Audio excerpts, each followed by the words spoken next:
বিসমিল্লাহির রহমানির রহিম।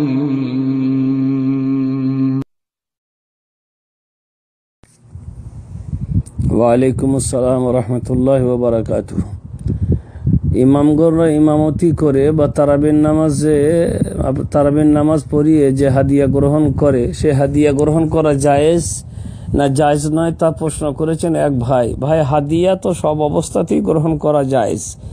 হাদিয়া যদি মুসাল্লিরা দেয় যে হুজুর আমাদেরকে এতদিন ধরে নামাজ পড়ালেন, তাই হুজুরকে কিছু দেওয়া দরকার, অবশ্যই দিতে হবে। হুজুরদের তো আর অন্য ব্যবসা নাই, হুজুরদের তো আর অন্য কোনো নেই। আপনাদের এই ইমামতি করিয়ে আপনাদেরকে কোরআনের শিক্ষা দিয়ে, দিনের কথা শিক্ষা দিয়ে কিছু পায়, তাই দিতে তাদের পরিবার চলে।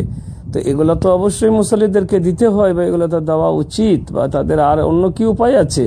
তো মোট কথা হচ্ছে হাদিয়া দেওয়াও উচিত আর হাদিয়া গ্রহণ করাও উচিত। তবে কিছু জিনিস আছে, যেমন কোরআন খতম করিয়ে দিব মাইয়েতের জন্য, তার জন্য এত পয়সা লাগবে, সবিনা করিয়ে দেবো এত পয়সা লাগবে, এই খাতমে কোরআন ইত্যাদি, এগুলার বিনিময়ে যে পয়সা গ্রহণ করা হয় বা এই যে কার্যকলাপ করানো হয়, এগুলা বিদাতি কার্যকলাপ।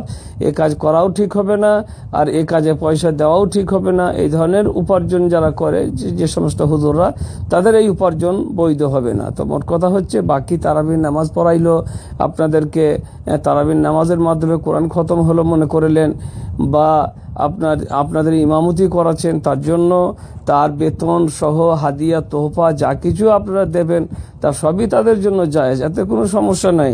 বা তাদেরকে তো দিতেই হবে, কারণ তাদের আর অন্য কি উপায় আছে?